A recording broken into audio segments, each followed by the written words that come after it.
Hi, I'm Dan and welcome to Airbrush Garage. If you're new here, welcome. Returning, thanks for coming back. Today I'm going to be doing a basics video based on a reviewer's request. He said, Dan, I see a lot of basic videos out there, including yours, and everything's just lines, dots, dagger strokes. Well, once we learn that, can you show us how to apply them? So I said, sure. So I came up with this video. I had no plan or drawing that I went by, just loaded some black paint up in the airbrush, used the basic techniques to create what you see right here. It's a real simple painting. It's not too elaborate. It is geared toward the beginner. I use a lot of different basic techniques, everything from gradient shading to the dagger strokes to a stippling technique and much more. So if that's something you're interested in, please stick around, consider subscribing, hit that bell so you get future notifications, a couple comments, good or bad. It really helps out with the YouTube algorithm. Thumbs up would be great. Don't forget to check out all those Amazon affiliate links down below for the products I use in this video and all my other videos. If you go over to the channel, I got a really new cool store tab up there where I got some Airbrush Garage merchandise, a lot of cool different airbrush things on all kinds of different cool products. So if that's something you're interested in, go check that store tab out. And with that, let's get started.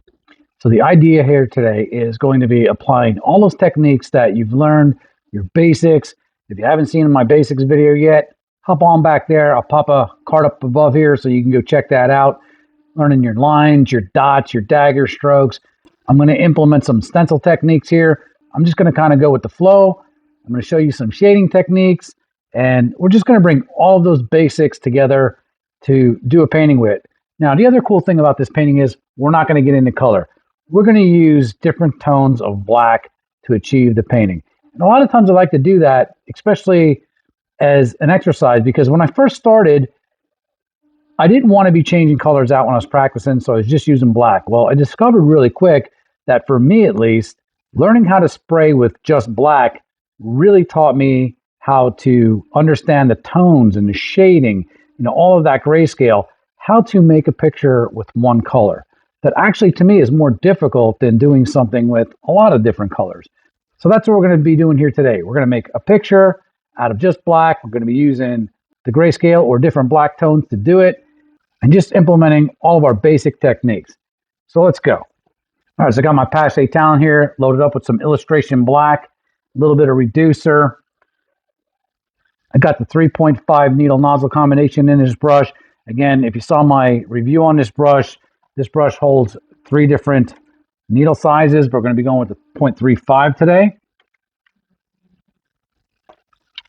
I'm just going to really quickly pop some magnets on here to hold this up.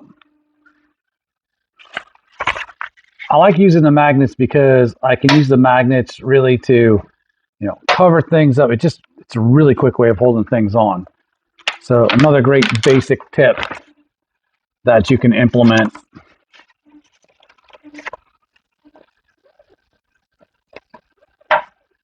Because when you're using a stencil, you're really going to want to block off anything around what you don't want to spray, because your overspray will travel to the areas beyond that stencil or what you're trying to shoot, and you'll have a mess. So you really do want to make sure that it is all covered up to what you don't want to spray. So the magnets make really quick work of it. All right, so with this particular technique right here, we're going to want something to look round. In this case, we're going to make a sun or a moon.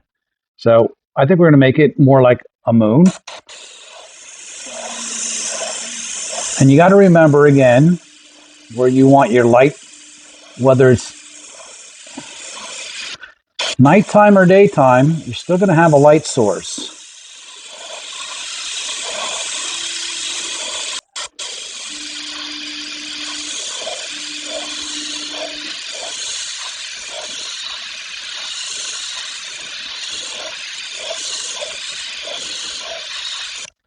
So now, main, I want it to be the moon.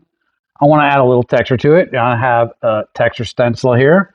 Again, I'm just going to put this up and lightly. And again, you got to remember, lighter is better. I always say that because you could always go darker, but it's really hard to go lighter. Matter of fact, it's mostly impossible.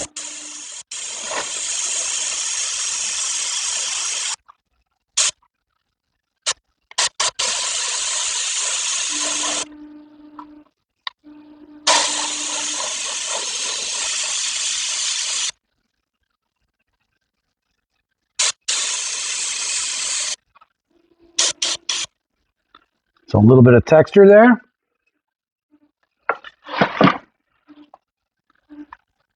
It's that easy to just add a really cool effect.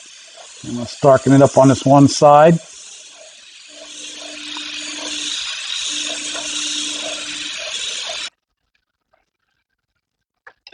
Remove our paper and our stencil. We see what we got.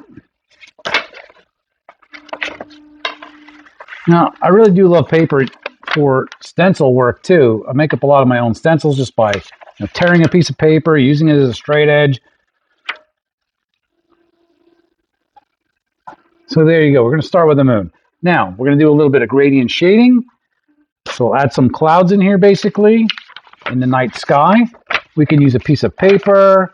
It all depends. We're going to use some freehand here. Going to come in. Oh, let's put a little magnet right there.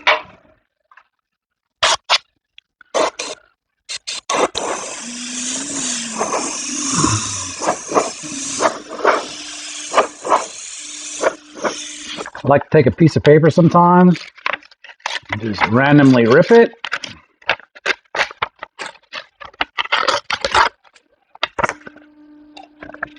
Give you some nice texture as well. But again, I'm going to hold this loosely off the paper. I'm not going to hold it. So the technique is to, give you a soft edge.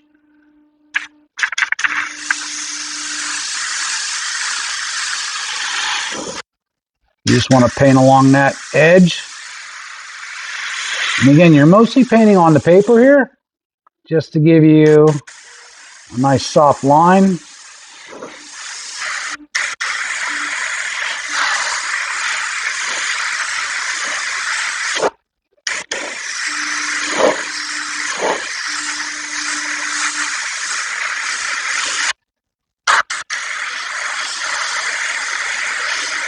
You see, I'm just moving along with it.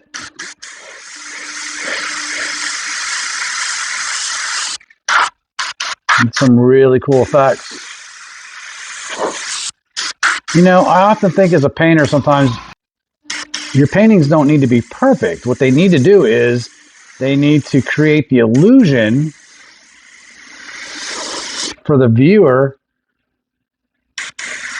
to what you're trying to get across. And as long as you can create the illusion of what you're trying to get across to the viewer, you've succeeded with your artwork.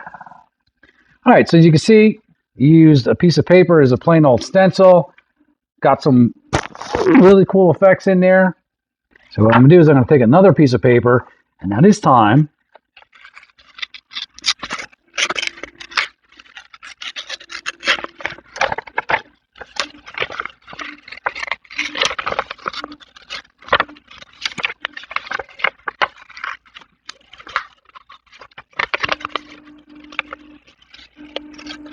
and again, you can just be creative with this.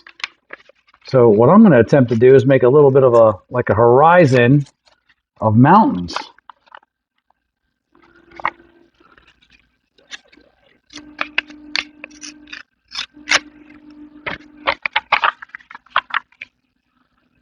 So there you go. I just ripped my paper, get it up there. So now what I'm doing here is I have the tops of the mountains, right? And again, I'm going to spray mostly on the paper.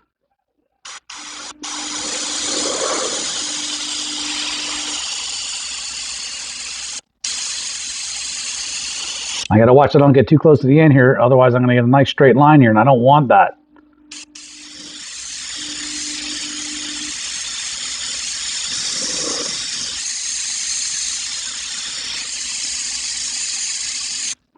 So I'm going to move this over. I'm just going to kind of match it up with what I already had right there.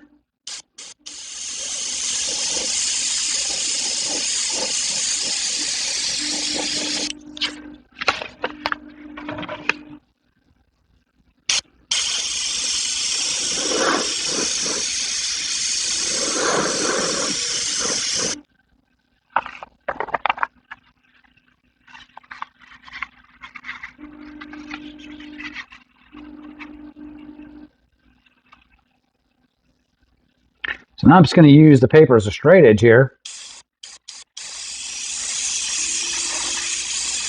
And again, I'm going to want to watch that I don't come out to the edge of that paper, because if I do, it's going to spray the 90-degree line to it, and I don't want that. So let's make that paper go out a little further.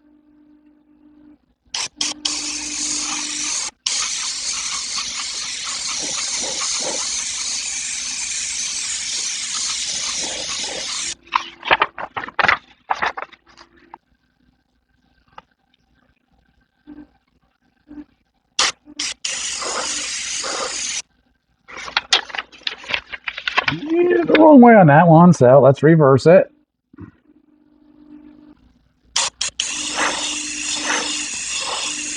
Don't be afraid to make a mistake. It's okay.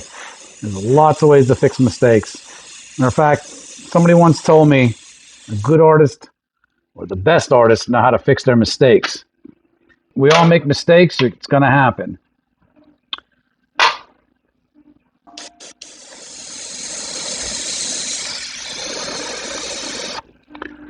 All right, so we just use a straight edge right there to get a little path going in there off into the horizon. So now let's put some trees in here. And I'm going to show you a really cool trick with this fan brush. Now, I know it's not airbrush, but that's okay. Again, you can use anything that's at your disposal to achieve the results that you want the quickest way possible. Just to recap what we got here so far, we did quite a few different techniques just to get this. We used some stencil work. We used some shading. We used some freehand shading. We used some stencil techniques where we held it above the surface, to the surface, and now we're going to add some dagger strokes.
So now what I'm going to do here is I'm going to take some of my paint, I'm going to put it out onto a piece of paper, and I'm going to take my brush and I'm going to just dip just the edge of the brush in. You're going to want to pat it off a little bit.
It's amazing how just some texture, and again, you could try this with an airbrush, but I like to sometimes mix it up a little bit. You know, you just just kind of go with the flow and try to get the effect that you're looking for. You know, I don't do a lot of work with you know, freehand brushes like this. That's why sometimes I like to mix it in. You know, nothing saying that it's against the rules. When it comes to art, there's basics, but honestly, there's no rules. There's nothing saying that, you know, what you like, somebody else likes. So there's really no, in my opinion, rules to it. What you may like, someone may not. We could also take a piece of paper here.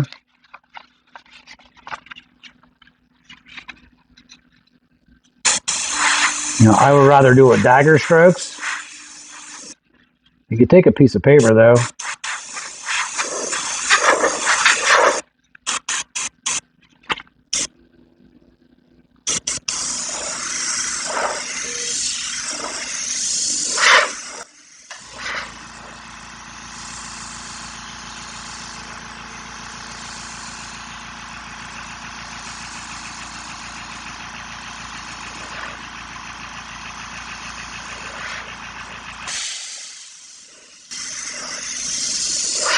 This tree's kind of coming up and splitting off here.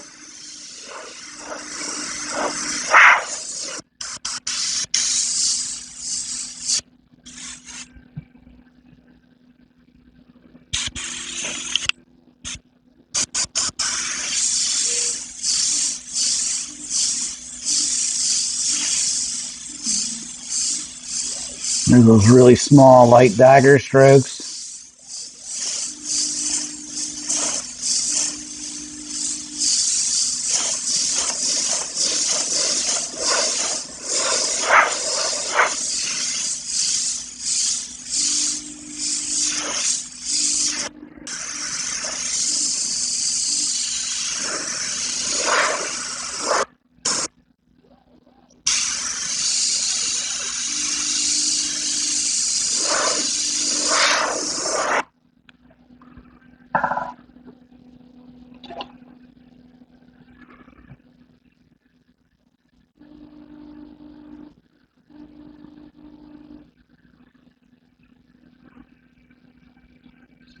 So the technique here, as you can see again, I'm dabbing in the wet paint and I'm kind of like drying the brush off a little bit.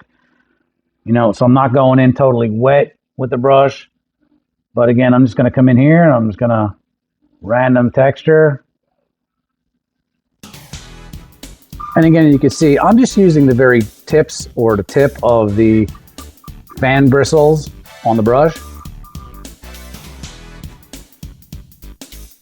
So what you want to do here is just create random chaos. You want to create noise. Again, it doesn't have to be totally realistic. What it has to do is create the illusion of leaves and or branches. And the fan brush does a great job with this.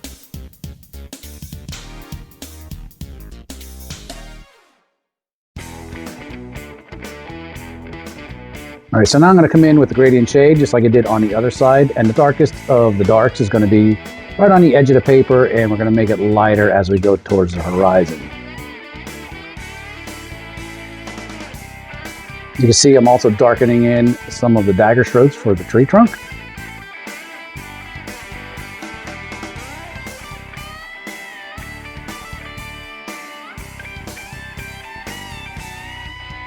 And by putting this gradient shade over the noise that you made with your fan brush, it kind of pushes it back and gives it that layered effect. And being it's going from dark to light towards the horizon, it also gives it some depth. Now this is good use right here of a really fine dagger stroke. I really like doing these fine dagger strokes. I do a lot of grass or weeds with them. I just didn't want the edge of the pavement to look too sterile or too uniform. So I'm going to take some really fine dagger strokes and kind of bring them up over the edge.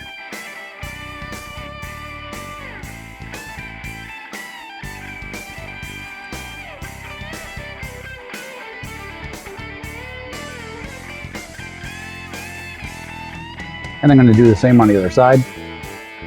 And as you can see, as I add the little dagger strokes, it just makes it a little bit more believable.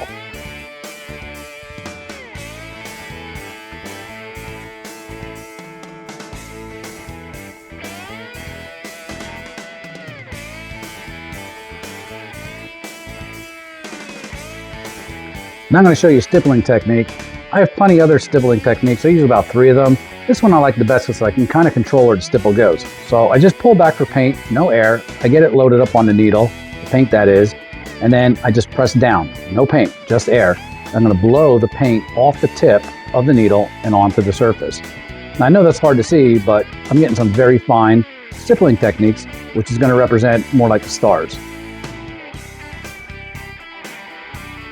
So this will be the 3rd time I'm doing it. You can see I press back, I got paint loaded up, and I push down and the air just pushes it out. I'm about 6 inches away from my surface, and there you have it. All right, there you have it. All you got to do is put a little black paint in your airbrush, apply some of those basic techniques, just go with the flow sometimes. Don't worry about it if it's going to be a masterpiece or come up with a great plan. Just put some of your techniques to the paper and see what happens.